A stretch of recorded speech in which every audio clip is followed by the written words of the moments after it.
Hai guys. guys, baik Hai, ya Kak, lama ampun, Hai. banget. kangen banget. Lama banget kita nggak ketemu guys. Iya nih, Apa kabar kalian? Baik. baik. Kalian semua Baik, gimana? baik.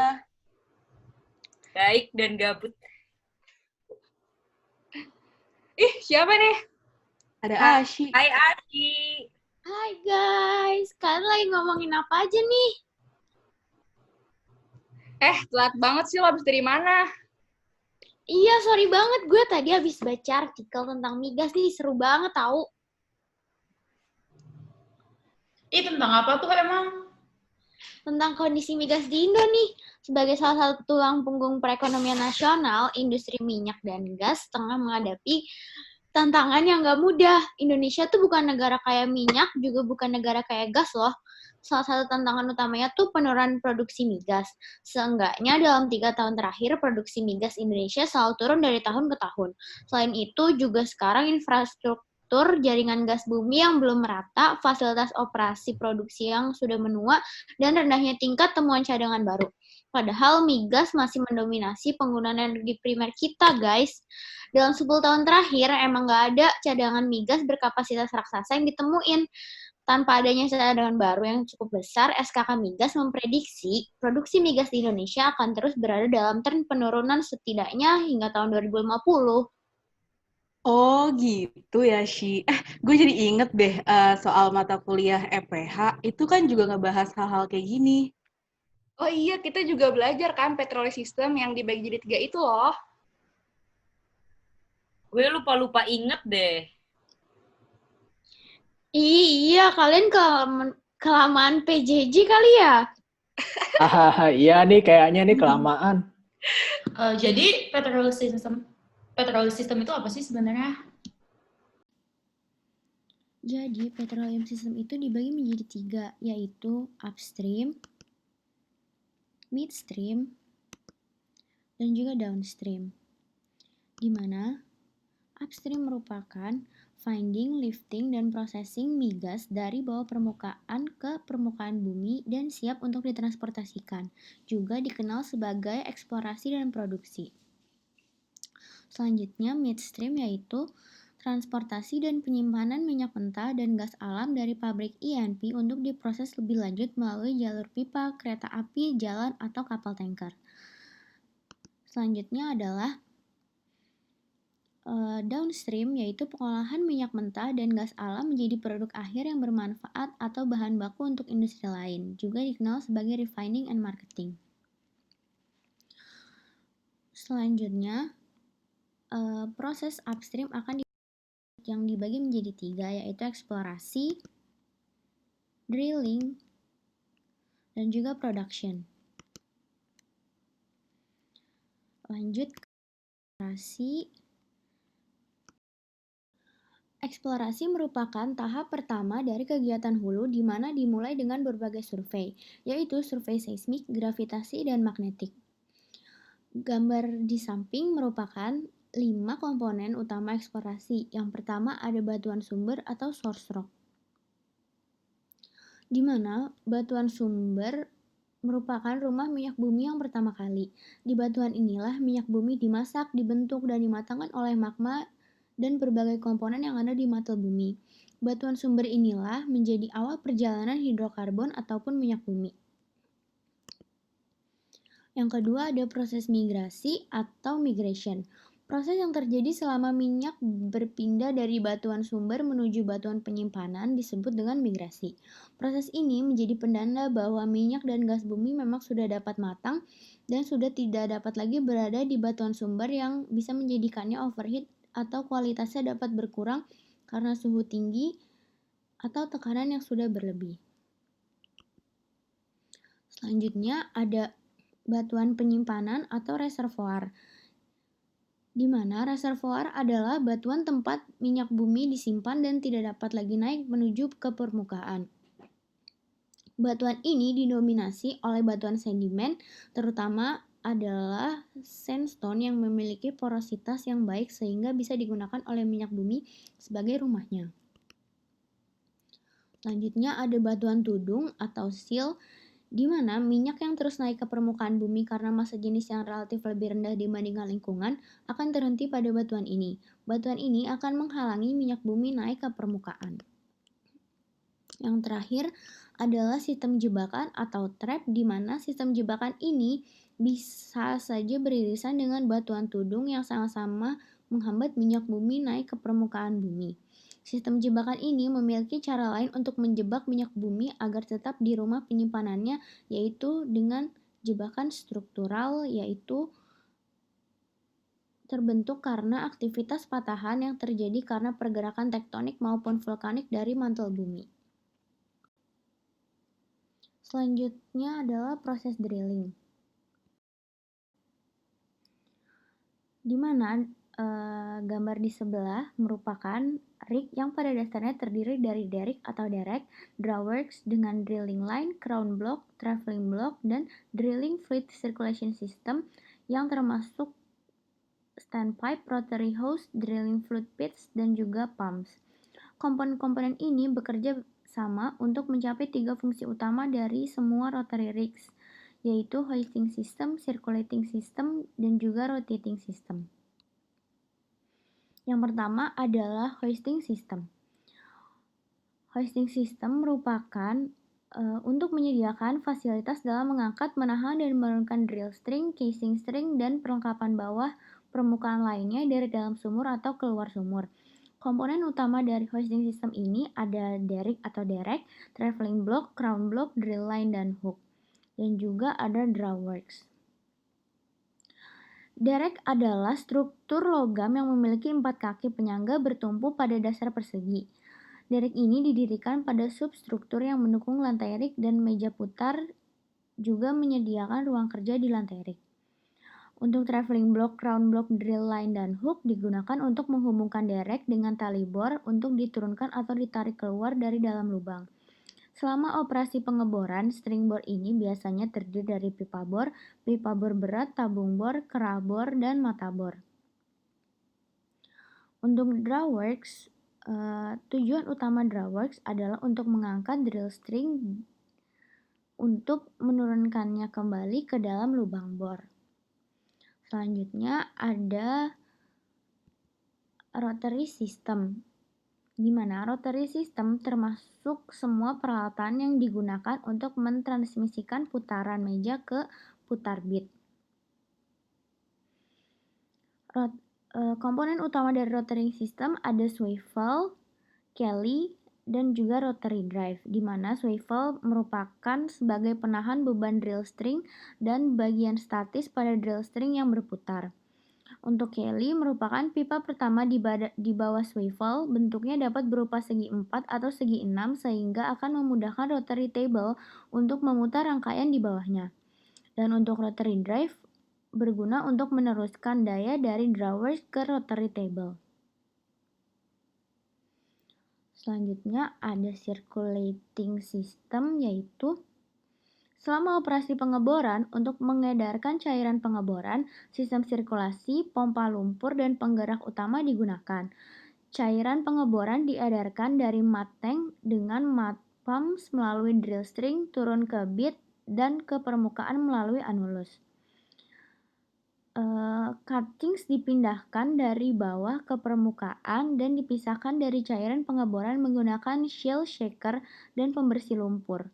Cuttings yang ditemukan dapat digunakan oleh ahli geologi untuk mengidentifikasi formasi mana yang sedang dibor. Yang terakhir ada BOP system, di mana BOP system ini berguna untuk mencegah terjadinya semburan liar yang tidak terkontrol dari lumpur yang berasal dari sumur, yang merupakan bahaya utama pada operasi pengeboran. Terakhir adalah proses production, di mana production merupakan kegiatan yang bertujuan untuk mengangkat minyak dan gas bumi dari dalam bumi menuju ke permukaan bumi. Proses production dibagi menjadi 3 bagian, yaitu primary recovery, secondary recovery, dan juga EOR. Primary recovery merupakan pengambilan migas pertama kali dengan bantuan natural flowing dan artificial lift. Secondary recovery merupakan pengambilan sisa migas dengan injeksi gas atau zat tertentu. Yang terakhir, EOR merupakan teknik lanjutan untuk mengangkat minyak jika berbagai teknik dasar sudah dilakukan, namun hasilnya tidak seperti yang diharapkan atau tidak ekonomis. Oh, gitu. Oh, jadi gitu ya. Oke, Iya, oke. tapi kemarin tuh gue sempat baca artikel juga, tentang kondisi migas di Indonesia. Jadi, demand migas di Indonesia itu naik karena pertumbuhan ekonomi dan populasinya. Nah, sedangkan produksi migas itu justru menurun dari tahun ke tahun. Nah, berdasarkan data dari SHK Migas, produksi migas itu hanya sebesar 830.000 barel, sedangkan konsumsinya itu mencapai 1,6 juta barel. Jauh banget kan selisihnya? Nah, karena kondisi yang tidak seimbang ini, Indonesia tuh harus impor minyak mentah. Sejak 2003, Indonesia telah menjadi negara net importer atau importer murni minyak bumi sebagai akibat dari terus menurunnya produksi. Nah, dikhawatirkannya nih, Indonesia pun akan berpotensi menjadi net importer gas pada tahun 2022 apabila tidak mampu meningkatkan cadangan migas. Demi apa sih? Itu penyebabnya kenapa deh? Nah, jadi banyak sebenarnya penyebab dari kondisi yang tidak seimbang ini. Salah satunya itu 72% sumur migas di Indonesia sudah berumur tua yang udah beroperasi lebih dari 30 tahun. Dan penemuan risetnya juga rendah banget nih. Dan juga eksplorasi Indonesia itu hanya berfokus di daerah bagian barat karena cadangan di bagian timurnya itu berada di bagian ekstrim. Nah, kalau di barat itu drilling dilakukan hanya dalam kedalaman puluhan meter, sedangkan di bagian timurnya itu drilling dilakukan di kedalaman ratusan meter. Nah, Indonesia juga belum punya teknologi untuk mendrilling di kedalaman tersebut. Berarti masalahnya di eksplorasi doang ya? Enggak juga sih, karena selain di produksi, juga Indonesia tuh berkendala di masalah investor. Indonesia ini tidak bisa mengikat investor untuk berinvestasi yang dibutuhkan banget untuk menemukan cadangan migas baru melalui kegiatan eksplorasi. Nah, nilai investasinya sendiri terus berkembang karena tantangan teknis maupun non-teknis saat eksplorasi. Salah satu penyebab utama nilai investasi ini naik adalah pergeseran lokasi wilayah eksplorasi migas yang terus bergeser ke daerah frontier dan laut dalam, makanya dibutuhkan biaya yang lebih banyak. Gitu. Oke. Oh, gitu. Iya, Oh, baru guys. tahu. Nah, tapi tuh sebenarnya kita masih memiliki sumber minyak yang besar. Ada 60 cekungan minyak dan gas di Indonesia, di mana 22 cekungannya itu belum dibor. 13 cekungannya udah dibor, tapi belum ada penemuan. 8 cekungannya telah ditemukan, tapi belum dalam tahap produksi, dan 16 cekungannya itu dalam tahap produksi. Nah, hingga tahun 2018, posisi cadangan minyak di Indonesia itu adalah 3.154 mmSTB, sedangkan cadangan gas alamnya diperkirakan mencapai 99,1 TSCF. Tapi ada nggak sih solusi untuk masalah-masalah di sektor upstream ini?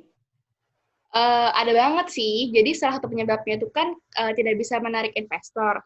Nah, salah satu langkah yang dilakukan pemerintah adalah melakukan berbagai terobosan inovatif untuk merevisi dan menghapus berbagai peraturan yang berpotensi membatasi ketertarikan dan minat investor. Jadi ibaratnya itu kayak peraturan investasinya itu dipangkas menjadi sesederhana mungkin. Nah, untuk kondisi upstream-nya sendiri, peraturannya itu udah dipangkas menjadi 14 aturan, sehingga diharapkan dapat lebih menyederhanakan dan memudahkan. Dan investasi yang masuk ke negara kita lebih banyak deh. Berarti ini di bidang ekonomi ya? Kalau teknologinya gimana? Ada banget. Jadi sekarang itu lagi banyak banget nih terobosan teknologi yang sedang dilakukan. Salah satu kendala di Indonesia itu kan eksplorasi ya. Nah, jadi lagi ada penelitian tentang artificial intelligence yang dibuat untuk underwater exploration dengan cara mendeteksi oil seeps atau rembesan minyak. Nah, berdasarkan jurnal yang pernah aku baca juga, oil seeps yang terdeteksi di Indonesia itu tergolong banyak banget loh, diikuti oleh negara Nigeria dan Angola. Jadi cocok banget kan teknologi ini digunakan di Indonesia. Jadi seperti itu guys, artikel yang pernah baca. Oh, gitu, Man. Bermanfaat banget ya. Oh, jadi gitu ya. Kalian tuh ada yang tahu nggak sih dampak ekonomi dari harga minyak itu turunnya jadi gimana? Oh, kalau ini gua tahu. Jadi awal turunnya harga minyak dunia ini berpotensi menyebabkan terjadinya resesi ekonomi. Karena turunnya harga minyak membuat harga komoditas seperti sawit dan batu bara ikut turun. Karena harga minyak ini sering menjadi acuan harga komoditas ekspor unggulan. Oh iya, harga minyak yang rendah juga bisa berdampak buruk loh terhadap proyek hulu migas. Nah, karena kegiatan hulu migas itu nggak bisa ekonomis, jadi harga minyaknya tuh terus turun. Kalau harga minyak mentah dunia terus turun, maka biaya produksi juga akan semakin meningkat. Nah, karena itu telah disiapkan beberapa langkah antisipasi agar proyek hulu migas ini perusahaan tidak terganggu. Di antaranya ada dengan efisiensi dan optimalisasi kerja perusahaan. Misalnya, strategi pengadaan lebih terpadu dan strategi logistik lebih dibuat optimum supaya cost production-nya bisa turun. Jadi perusahaan hulu yang paling terpukul ketika harga minyak jatuh karena harga jual minyak ditentukan oleh pasar, tetapi sebagian besar biaya produksi tetap ya? Iya, jika biasanya lebih tinggi untuk menghasilkan satu barel minyak daripada yang didapat di pasar, produsen akan mengalami kerugian dan akhirnya jatuh. Jadi, pada operasi pengeboran besar, mahal, dan padat, modal lebih sulit daripada rig yang lebih kecil dan lebih gesit, yang dapat ditutup sementara dan kemudian dimulai kembali begitu harganya naik. Tapi perusahaan hilir tidak akan terpukul keras karena mereka untung dengan membeli minyak mentah dan menjual produk olahan dengan harga premium. Margin keuntungan mereka harus tetap stabil bahkan dengan harga minyak yang berfluktuasi. Oh, gitu ya. Oh gitu ya guys, tentang penjelasan dampak ekonominya. Baru tahu gue ternyata kayak gitu. Tapi kira-kira dengan proyek sebesar itu, pastinya ada resiko yang harus diambil kan sama perusahaan. Nah, betul banget tuh, Manda. Karena tentunya setiap peluang yang kita ambil pastinya memiliki resiko atau sebuah peluang kegagalan yang mungkin terjadi karena beberapa faktor. Oh iya juga ya, pasti resiko buat proyek besar kayak gini nggak cuma dari sisi ekonomi nih, pasti ada resiko-resiko lain nggak sih? Pastinya setiap kali seorang investor ingin melakukan proyek baru, ada baiknya mereka perlu mengetahui resiko apa yang harus dihadapi perusahaan di sektor itu untuk menjadi sukses. Hal-hal kayak gitu dilakukan agar kita sudah siap dengan semua risiko yang mungkin terjadi. Wah, kayaknya gue pernah denger deh soal ini. Kayaknya ada yang pernah jelasin gitu deh. Siapa ya? Yap, betul banget tuh guys. Ini tuh pernah dijelasin sama salah satu YouTuber. Oh iya, di salah satu video mereka tuh ngejelasin resiko terbesar apa yang mungkin dihadapi oleh perusahaan minyak dan gas gak sih? Yuk langsung aja kita tonton videonya.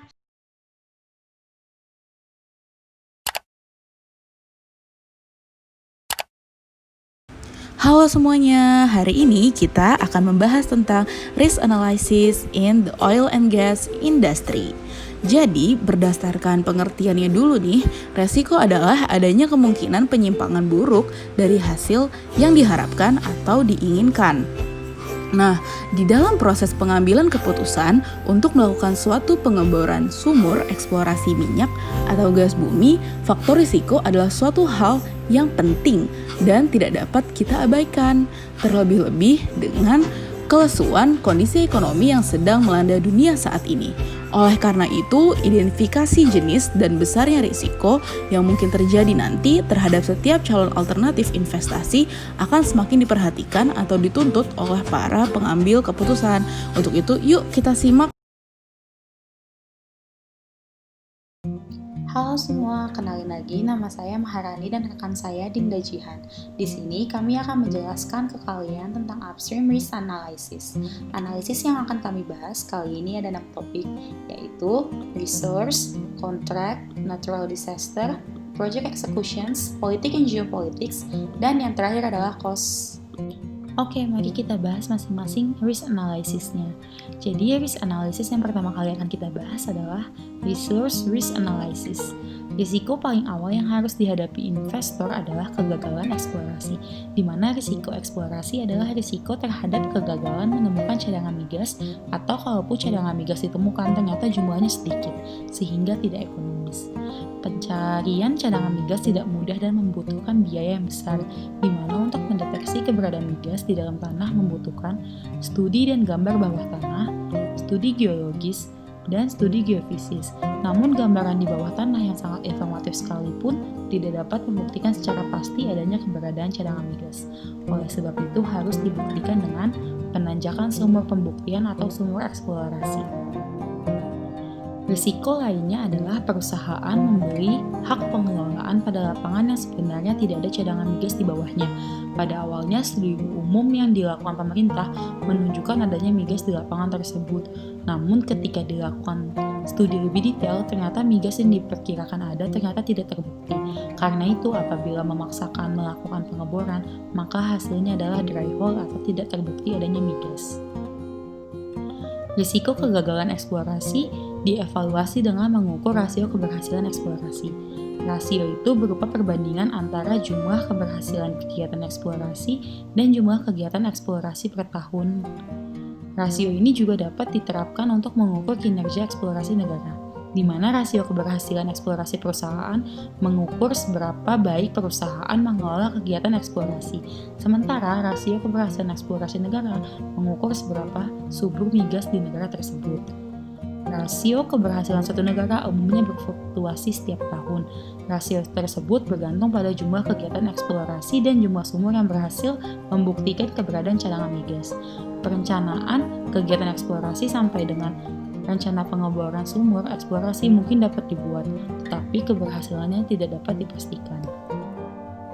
Grafik ini menunjukkan contoh rasio keberhasilan eksplorasi Indonesia dari tahun 2001 sampai tahun 2016, tampak berfluktuasi cukup tajam, di mana yang paling tinggi mencapai 79% dan terendah 22% pada tahun 2016. Sementara rata-rata rasio keberhasilan eksplorasi dalam kurun waktu 15 tahun terakhir sebesar 56%. Berikut merupakan penjelasan dari Resource Risk Analysis. Topik selanjutnya adalah kontrak analisis. Pemerintah Indonesia pada saat ini menerapkan skema bagi hasil gross split dalam pengelolaan minyak dan gas atau migas di Indonesia. Skema ini ditujukan untuk menggantikan skema bagi hasil cost recovery yang telah digunakan industri migas di Indonesia sejak tahun 1965. Yang pertama adalah skema gross split, yaitu skema perhitungan bagi hasil pengelolaan wilayah kerja minyak dan gas bumi antara pemerintah dan kontraktor migas yang diperhitungkan dibuka, di mana biaya operasi sepenuhnya menjadi tanggung jawab kontraktor. Perhitungan yang pasti terdapat pada persentase base split, di mana untuk base split minyak sebesar 57% diatur menjadi bagian negara dan 43% menjadi bagian kontraktor. Untuk gas bumi sendiri, bagian negara sebesar 52% dan bagian kontraktor sebesar 48%.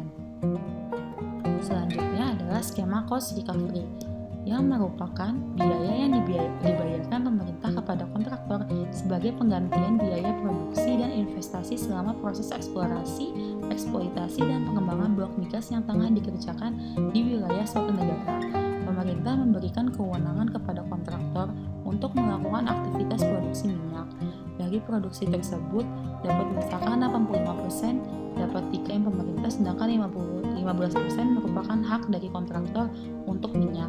Jika kasusnya gas, maka pembagiannya 70/30 untuk pemerintah dan kontraktor. Kemudian kita akan membahas topik selanjutnya, yaitu Natural Disaster Analysis. Bencana alam merupakan peristiwa yang berada di luar kendali manusia. Peristiwa bencana alam tersebut dapat dimitigasi dari awal, sehingga kerugian yang terjadi dapat diminimalisir atau bahkan dihindari.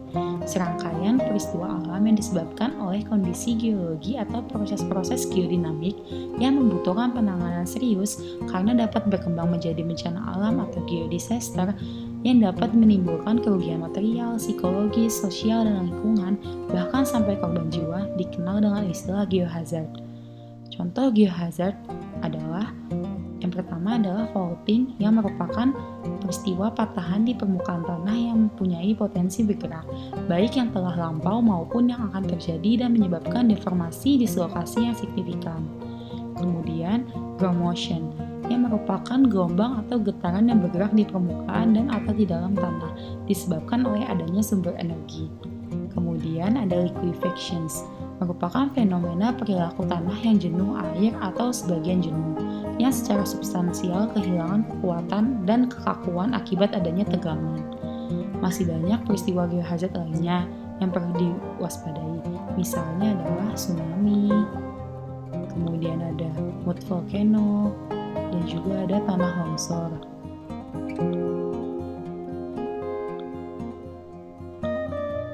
Terdapat konsep pengelolaan risiko geohazard yang terdiri atas yang pertama ada penilaian risiko atau risk assessment, kemudian ada pengurangan risiko atau risk reductions. Kedua komponen pengelolaan risiko tersebut perlu didukung oleh risk governance atau risk communication dan risk monitoring and updating. Sekian merupakan topik-topik risk analysis yang telah saya bahas. Selanjutnya akan dijelaskan oleh rekan saya. Selanjutnya, kita akan membahas tentang project execution. Pada ruang lingkup proyek itu sendiri, risiko didefinisikan sebagai ketidakpastian yang dapat berdampak pada tujuan proyek baik secara negatif maupun positif. Sehingga dari salah satu sumber dinyatakan bahwa risiko dapat berdampak pada ruang lingkup proyek, jadwal proyek, biaya proyek, dan kualitas dari proyek itu sendiri. Dampak yang terjadi dapat berupa dampak positif maupun dampak negatif. Dampak positif berupa kesempatan atau opportunities, sedangkan dampak negatif dapat berupa ancaman atau threat bagi berlangsungnya proyek tersebut. Pada eksekusinya, tentu proyek dalam mengeksplorasi minyak dan gas bumi memiliki banyak faktor resiko. Resiko yang kerap terjadi pada proses eksekusi proyek ialah tentang keselamatan kerja, masalah lingkungan, hingga jadwal proyek yang terganggu. Sekarang kita akan membahas tentang keselamatan kerja. Kecelakaan kerja pada industri minyak dan gas, dengan skala dan beratnya, konsekuensinya itu kecelakaan sangat bervariasi, bergantung pada kombinasi beton, faktor alam, teknis, dan teknologinya. Penyebab paling khas dari kecelakaan kerja adalah kegagalan peralatan, kesalahan personil, dan dampak alam yang ekstrim, atau aktivitas seismik. Lalu juga bahaya utama berkaitan dengan tumpahan dan semburan gas, minyak, dan zat kimia. Kecelakaan kerja pada pengeboran biasanya berhubungan dengan semburan gas yang tak terduga dari sumur akibat tekanan yang tinggi. Secara garis besar, ada dua kategori utama kecelakaan pengeboran. Pertama adalah memancarnya hidrokarbon yang intens dan berkepanjangan. Yang kedua adalah tumpahan hidrokarbon dan semburan gas selama operasi pengeboran. Kemudian ada contoh kecelakaan kerja pada industri migas. Yang pertama adalah insiden kebakaran dan ledakan pada rig offshore sudah sangat sering terjadi. Salah satu yang paling menarik perhatian yakni kecelakaan Deepwater Horizon yang terjadi di Teluk Meksiko. Bahkan insiden ini diangkat ke dalam sebuah film. Sebenarnya di Teluk Meksiko baru-baru ini juga terjadi insiden yang serupa dan menelan 4 korban jiwa. Adapun penyebab kebakaran serta ledakan di atas rig umumnya akibat pekerjaan pengelasan, sistem listrik disertai dengan bahan-bahan yang mudah terbakar. Lebih parahnya lagi, kebanyakan dari insiden ini menimbulkan pencemaran lingkungan akibat tumpahan minyak mentah dari atas rig. Bahkan untuk memadamkan api juga membutuhkan waktu yang tidak lama. Misalnya saja, insiden di Deepwater Horizon itu yang membutuhkan pemadaman beberapa hari. Selanjutnya, ada juga kecelakaan transportasi. Kecelakaan transportasi merupakan penyumbang lebih dari setengah dari seluruh kecelakaan pada kegiatan ekstraksi minyak dan gas bumi lepas pantai. Secara khusus, kecelakaan transportasi air dan udara seperti helikopter merupakan yang paling utama, di mana kedua jenis transportasi tersebut digunakan untuk mengangkut karyawan dan peralatan yang akan digunakan di atas rig. Penyebabnya sendiri umumnya diakibatkan cuaca buruk serta kerusakan mesin pada kedua jenis alat transportasi tersebut.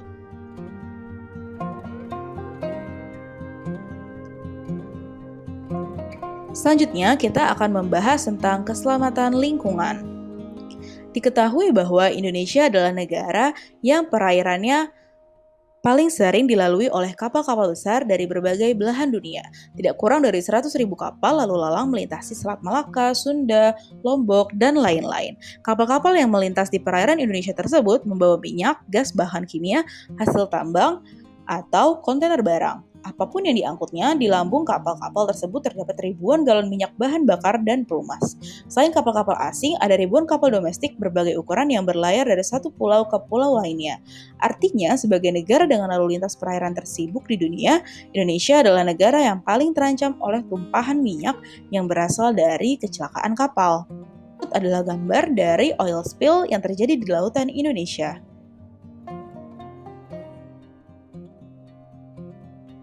Selanjutnya, kita akan membahas tentang politik dan geopolitik. Hal utama yang akan mempengaruhi perusahaan migas pada bidang politik adalah peraturan pemerintah yang mengatur pergerakan perusahaan tersebut. Biasanya akan ada regulasi ataupun peraturan yang mengatur di mana, kapan, dan bagaimana perusahaan migas dapat bergerak untuk melakukan ekstraksi minyak dan gas yang ada di sebuah negara.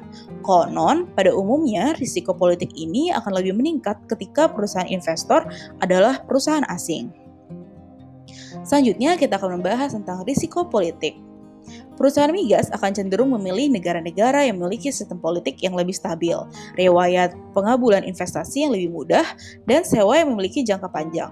Namun, beberapa perusahaan juga memilih negara yang kaya akan minyak dan gas, walaupun negara tersebut tidak sesuai dengan preferensi mereka. Selanjutnya, kita akan membahas tentang geopolitik.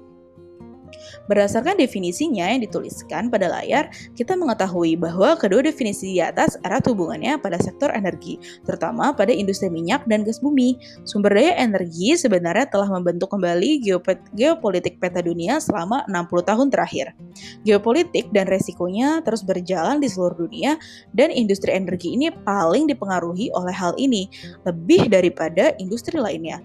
Minyak tetap menjadi komoditas paling penting dan politis di dunia.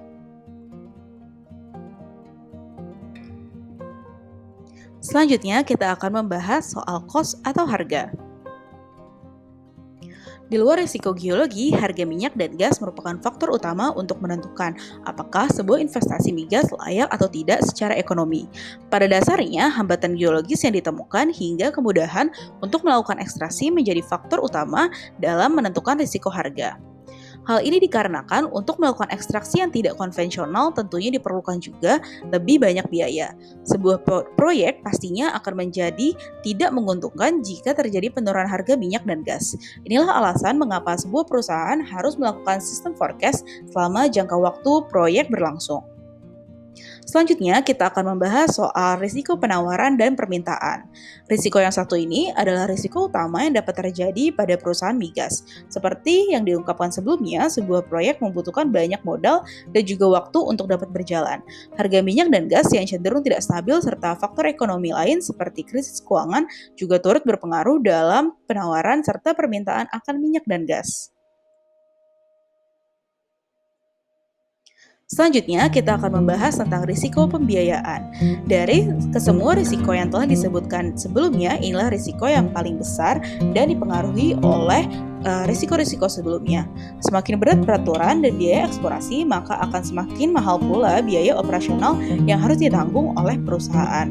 Selain itu, perusahaan migas juga harus mempertimbangkan gaji yang harus dibayarkan untuk pekerja yang berkualitas pula.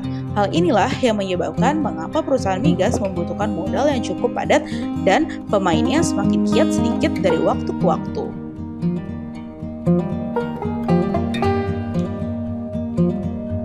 Sekian penjelasan dari Dinda dan Maharani tentang upstream risk analysis. Gitu. Oh, gitu. Wah, berilmu banget ya video call kita hari ini, guys. Iya, tumben ya. Iya nih, tumben-tumbenan. Tumben banget. Guys, BTW udah malam banget nggak sih? Tidur yuk. Ya, ini udah malam banget, nggak berasa deh. Ayo tidur. Ayo, let's go guys, tidur. Selamat Malam semuanya. Makasih sharing-sharingnya guys. Bye. Thank you. Oke, bye. Dah.